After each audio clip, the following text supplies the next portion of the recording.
इस मोदी सरकार को जब तक आप पूरी तरह से अंधकार में दफन नहीं कर दोगे, पाताल की गहराइयों में दफन नहीं कर दोगे, आपको कुछ मिलने वाला नहीं है, बचने वाला नहीं है। मिलेगा तो दूसरी बात है कि सारी तबाही का, आपकी गर्दन काटने का मोदी ने इंतजाम कर लिया। मैं नाम ही लेके कह रहा हूं, मोदी ने, नरेंद्र दामोदर दास मोदी, उसमें हिम्मत है तो करके दिखा, मेरे खिलाफ कार्रवाई मैं बताऊंगा उसे।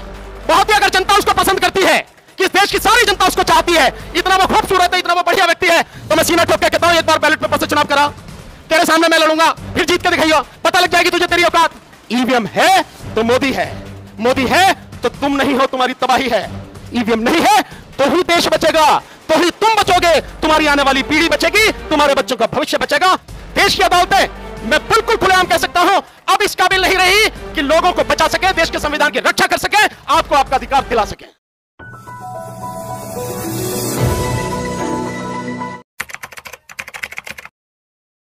आज जो सम्मेलन है उसका नाम दिया गया है राष्ट्रीय बौद्ध एवं बहुजन अधिकार सम्मेलन। तो अधिकार तो उनके बचेंगे ना कि जो लोग होंगे, लेकिन अगर लोगों को ही खत्म कर दिया जाए तो अधिकार किसके लिए जरूरत है? किसी के लिए जरूरत नहीं। और वर्तमान सरकार लगातार लोगों को खत्म करने का पूरा बंदोबस्त कर रही है।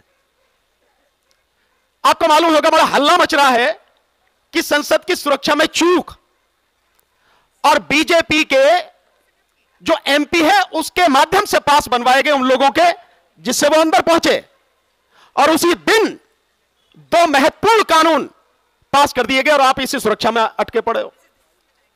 एक, इलेक्शन कमीशन को अधिकार दे दिए, और दूसरे, अगर आर्थिक स्थिति के विषय में कोई भी बोलेगा तो उसे आतंकवाद माना जाएगा। यह कानून पास हो गए। 146 जो सांसद हैं विपक्ष के, उनको निष्कासित कर दिया, और उसके बाद में संसद में आईपीसी, सीपीसी, सीआरपीसी, इन तीनों पर बिना विपक्ष के हुए, बिना चर्चा के उन्हें पास करने की सारी व्यवस्था कर दी। आपको नहीं समझ में आ रहा कि जिस व्यक्ति के खिलाफ, जिस सरकार के खिलाफ आपको लड़ाई लड़नी है, उसकी रणनीति क्या है, वो कैसा छल कपट से भरा हुआ व्यक्ति है, किस तरह की चालें वो चल रहा है। आप अधिकार मांग रहे हो, वो आपकी गर्दन काटने के लिए सारे इंतजाम कर रहा, आप अधिकार मांग रहे हो। पहले बचोगे तो अधिकार बचेगा ना, अधिकार मांगोगे। और मैं यूं नहीं समझता कि अधिकार मांग रहा, मैंने तो यही सुना, यहां बैठे हुए लोग हैं उनके मुंह से भी कई बार सुना कि अधिकार मांगे नहीं जाते, अधिकार छीने जाते, तो फिर मांग क्या ही करे यार मेरे। मतलब बड़ी अजीब अजीब सी स्थिति मुझे नजर आती है। साथियों, आपका कुछ नहीं बचेगा अगर आपको विश्वास नहीं है। जो सोशल मीडिया में बहुत गहनता से लोग रिसर्च कर रहे हैं और अपनी बातें आपके सामने रख रहे हैं, उनको सुनो। आप सब कुछ पूरी तरह से तबाह करने का इंतजाम कर लिया गया है, और यह सब कुछ कानूनी रूप से होगा, यह गैर कानूनी रूप से नहीं होगा। संविधान में, कानून में परिवर्तन करने के बाद पूरा देश पुलिस राज्य में बदल दिया जा रहा है, और उसके बाद पुलिस के माध्यम से आपकी गर्दन काटी जाएगी, आप चूं भी नहीं कर सकेंगे। आपको नहीं समझ में आ रहा है, मैं बार बार इस बात को कहता हूं। इस मोदी सरकार को जब तक आप पूरी तरह से अंधकार में दफन नहीं कर दोगे, पाताल की गहराइयों में दफन नहीं कर दोगे, आपको कुछ मिलने वाला नहीं है, बचने वाला नहीं है। मिलेगा तो दूसरी बात है। अभी एक रिपोर्ट आई है, अभी आदरणीय राजन पाल गौतम जी ने जो बताया, आपको इससे नहीं समझ में आता कि 2.25 लाख स्कूल बंद हो गए। ये क्या है? और जो 2020 में नई शिक्षा नीति जो आई है उसके अनुसार क्या है? हर चीज को प्राइवेट हाथों में दिया जा रहा है, हर चीज को। और जब सारी चीजें प्राइवेट हाथों में चली जाएंगी, शिक्षा को भी प्राइवेट हाथों में दिया जा रहा है, तो कहां से तो आप पढ़ेंगे, आपके बच्चे कहां से पढ़ेंगे, कहां से आपको जानकारी मिलेगी, कहां आप नौकरियों में आ सकोगे, कहां व्यापार में जा सकोगे, क्या कर सकोगे? कुछ भी नहीं साथियों। तो ये जो सारी चीजें हैं जिस तरह से की जा रही हैं, कुछ भी बचने वाला नहीं है। इसलिए मैं तो आपसे यह निवेदन करूंगा, अपनी आंखें खोलो और सबसे पहले इंतजाम इस सरकार को सत्ता से हटाने का करो। और साथियों, वो तभी संभव है जब ईवीएम को आप हटा पाएंगे, उससे पहले संभव नहीं है। मेरा एक ही सवाल है, अभी माननीय राजन पाल गौतम जी ने कहा कि जो पर्ची है वो पर्ची आप हमें 2 बैलेट पेपर में डालेंगे, फिर उसकी गिनती होगी। मैं आप सबसे पूछता हूं, यहां से सारे पढ़े लिखे बैठे हैं, मैं सुप्रीम कोर्ट के जजों से भी पूछता हूं, मेरी वीडियो देखी होगी, हाई कोर्ट के जजों से पूछता हूं, यहां जज साहब बैठे इनसे पूछता हूं, आईएएस आईपीएस ऑफिसर से बैठता हूं, एक आदमी एक्सेप्ट सॉफ्टवेयर इंजीनियर उनको छोड़कर यह बता दे कि ईवीएम कैसे काम करती है, एक भी व्यक्ति बताए कैसे काम करती है, मालूम है किसी को? किसी को मालूम नहीं है। तो क्यों हम पर्ची के चक्कर में पड़े, क्यों हम किसी चीज के चक्कर में पड़े? यह सबके लिए डूब मरने वाली बात नहीं है कि देश में 90 करोड़ से ज्यादा लोग मतदाता हैं, सरकारी अधिकारी है, कर्मचारी है, व्यापारी है, सब लोग हैं। उसके बावजूद 99% इस देश के मतदाताओं को यह पता नहीं है कि वोट जो डाली जा रही है उसका माध्यम क्या है, वो वोट मुझे पता क्यों नहीं लगती। बड़ी अजीब स्थिति है।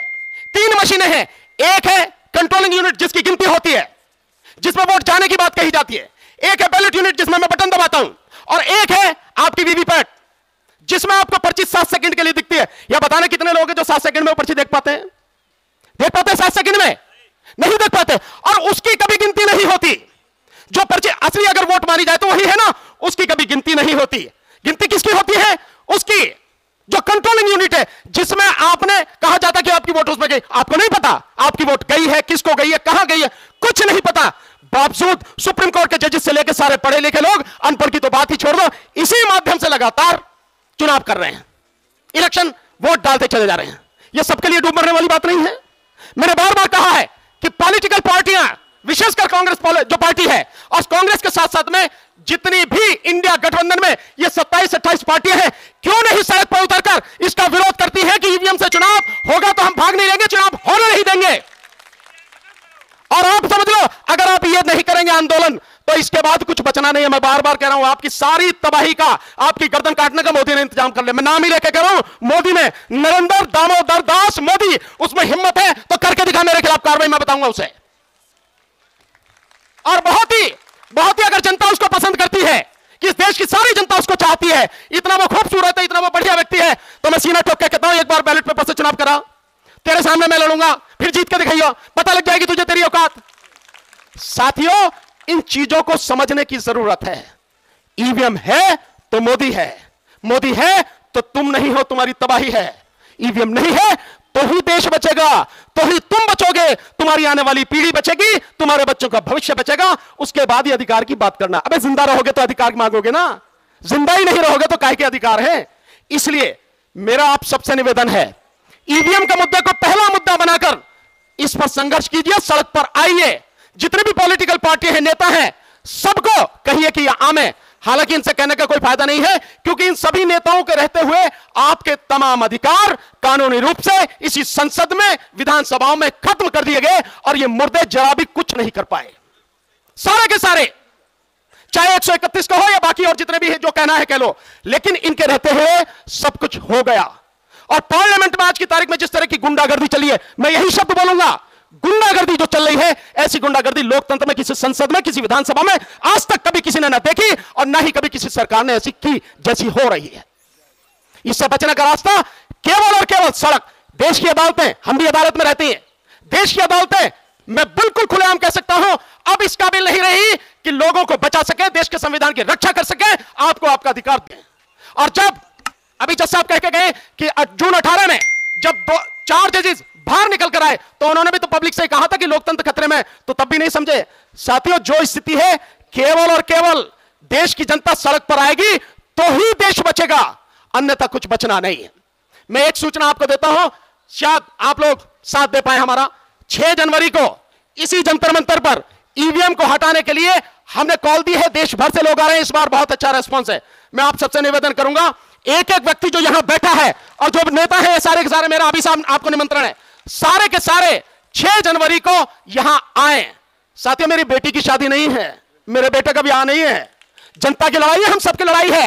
अगर वाकई में आप चाहते हो देश को बचाना, बच्चों को बचाना है, आना पड़ेगा आपको, और नहीं आते हैं तो फिर कहिए मत कि आपके अधिकार लुट रहे हैं। आपने समय दिया, बहुत बहुत शुक्रिया।